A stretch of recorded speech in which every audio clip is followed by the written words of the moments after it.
Thanks very much. And thank you for being here.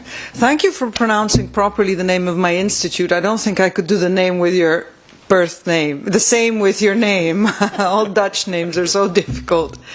So I'm a scientist. I'm more or less an animal in extinction because I'm an Italian female scientist. And from what I've heard today, I'm beginning to get a bit worried, and maybe I think I should do something else for the rest of my life.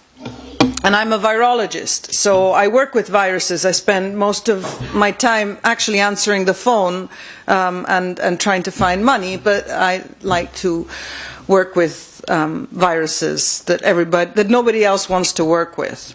So I'll tell you a story, and this story starts from this, which is we are animals. From the point of view of a virus, we are animals. They don't care if we have a soul or if we have a more developed brain, or so we think. So most infectious diseases that have threatened mankind come from viruses that were in animals.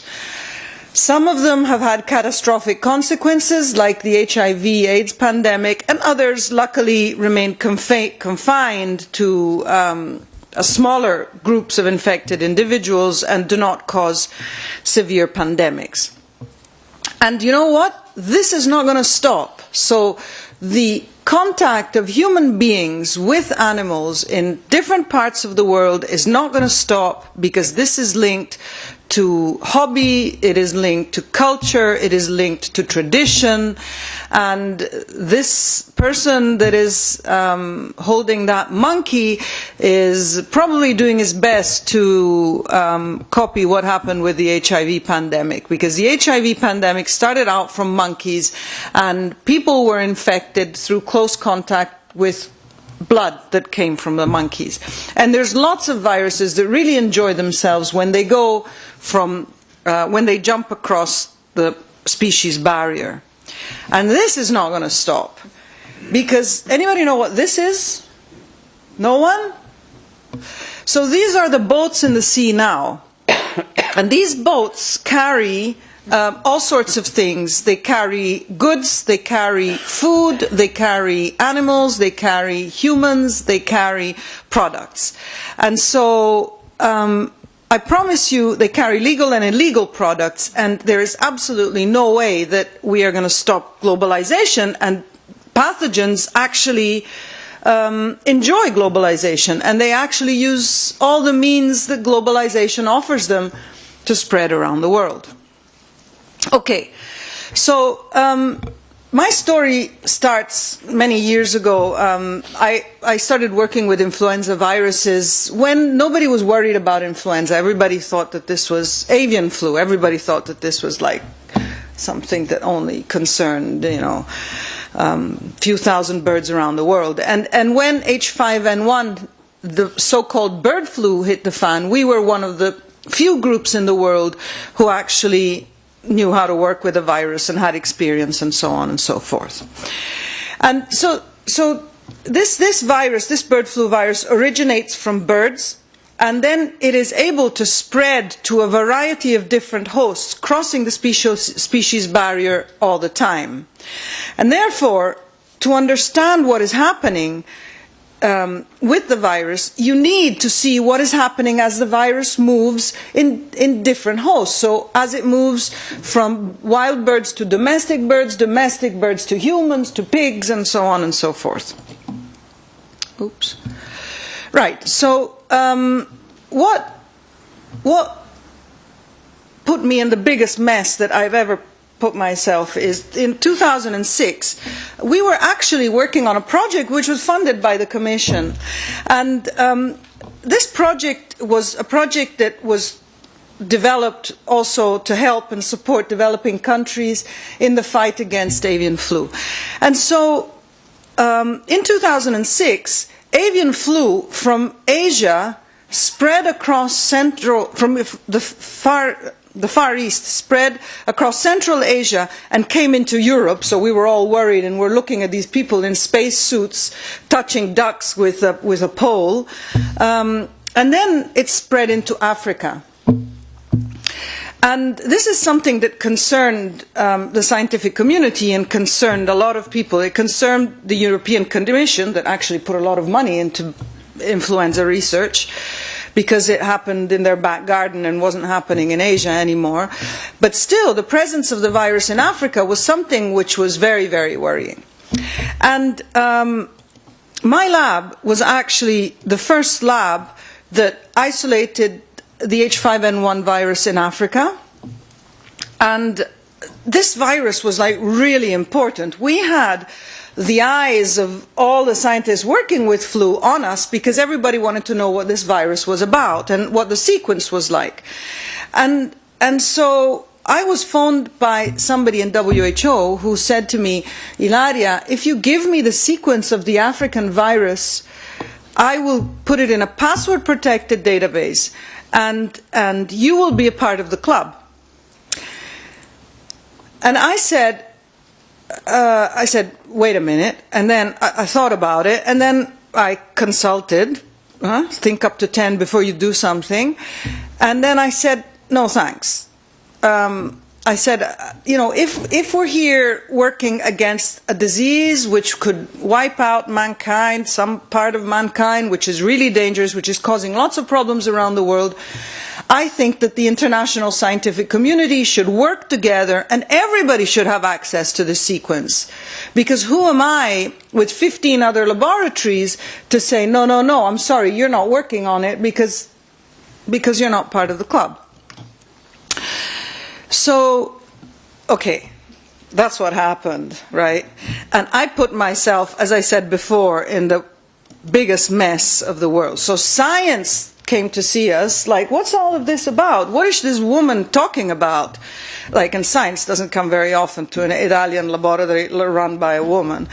And so this big international debate started out. And I ended up on the Wall Street Journal. So I generally don't read the Wall Street Journal because I don't understand it, but I only get the pictures. And I picked it up at the airport because I'd been interviewed by a journalist of the Wall Street Journal. I open it and there's like 2 pages on me, like this Italian woman who throws the glove at the WHO and says, I'm sorry.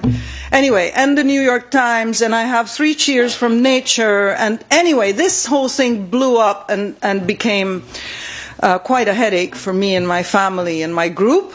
But I think that if you believe that what you're doing is right, you have to stick to it, and that's what we did, and what I did, and we convinced several scientists worldwide to support data sharing. And now, 5 years later, we are definitely in a completely different position. What I can say is that the OIE, this is the World Organization for Animal Health, now says that it's compulsory. If you are a reference laboratory and you work with these viruses, and you receive viruses from wherever around the world, you have to deposit it in an open environment, publicly accessible database. FAO, which is the agency of the United Nations which deals with food and agriculture, also supports this. But most importantly, the WHO actually came out, this was in 2009, so it took WHO a few years, but actually they acknowledge the benefits of sharing, and they say it's important to public health that virus sequences are shared broadly so that we can all work together. But this is most importantly what they did this year.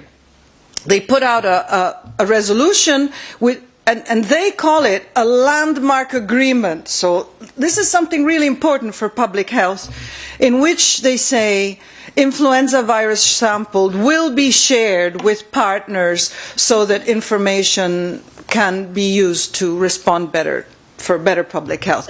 And they call it a significant victory for public health, and it's been a very long journey. It took them 5 years, 6 years, whatever. But now we're there. So we have the commitment from the major organizations that this is something important which should be done. So even if I'm Italian woman, you see? But why is this so important? And it's important, okay, for the fact in itself at the time, right? Because everybody was really worried about bird flu. But it's important because look at the E. coli 0157 crisis in Europe. It took so long before the origin was traced. And as I said, as my first slide said, most pathogens, they either have an animal reservoir or a plant reservoir. And so you have to put the archives together. Veterinary scientists and people working with animal viruses have to work together with the people who are working with the human part of the problem.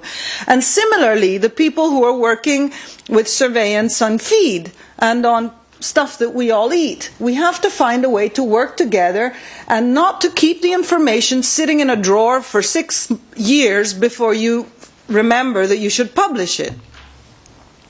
And so basically this can become a model for new diseases that are threatening our health.